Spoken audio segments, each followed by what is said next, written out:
ఒకవైపు కాళేశ్వరం కమిషన్ నోటీసులు, మరోవైపు కవిత లేఖ రాయడం బీఆర్ఎస్ ను ఉక్కిరిబిక్కిరి చేస్తున్నాయి. కవిత లేఖపై బీఆర్ఎస్ లో ఎటువంటి చర్చ జరుగుతుంది? అసలు బీఆర్ఎస్ లో ఏం జరుగుతోంది?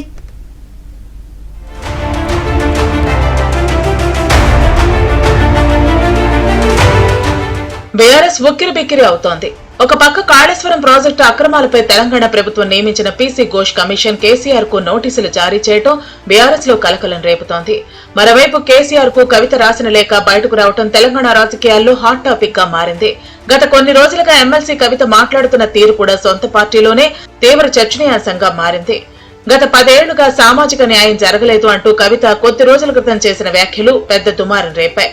ఇదిలా ఉంటే పార్టీ సారథ్య బాధ్యతలు కేటీఆర్ కు అప్పగించేందుకు రంగం సిద్దమవుతోందన్న ప్రచారం నేపథ్యంలో కవిత తన స్వరం మార్చారన్న చర్చ జరుగుతోంది.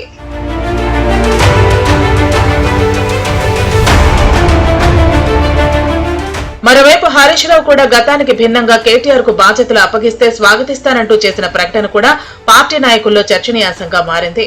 అప్పటి వరకు కేసీఆర్ ఉన్నంత వరకు ఆయనే తమ నాయకుడు అని, అసలు నాయకత్వ సమస్య ఎందుకు వస్తుంది అని మాట్లాడిన హరీష్ రావు సడన్ గా తన స్టాండ్ మార్చడంతోనే మొత్తానికి పార్టీలో ఏదో జరుగుతోంది అనే చర్చ సాగుతోంది. ఈ తరుణంలో కవిత లేఖ వెలుగులోకి రావటం ఇప్పుడు మరింత వేడి రాజేసింది.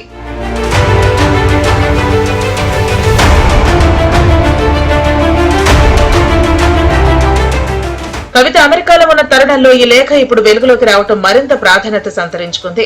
వరంగల్ సభలో వేదిక మీద కేసీఆర్, కేటీఆర్ ఫోటోలు మాత్రమే పెట్టి హరీష్ రావు కవితలను విస్మరించారు. ఇదే అప్పటి నుంచి పార్టీలో కూడా హాట్ టాపిక్ గా మారింది. అయితే కొంతమంది నాయకులు మాత్రం కవితకు ఇప్పుడే ఈ విషయాలు ఎందుకు గుర్తుకొచ్చాయన్న ప్రశ్నను కూడా లేవనెత్తుతున్నారు.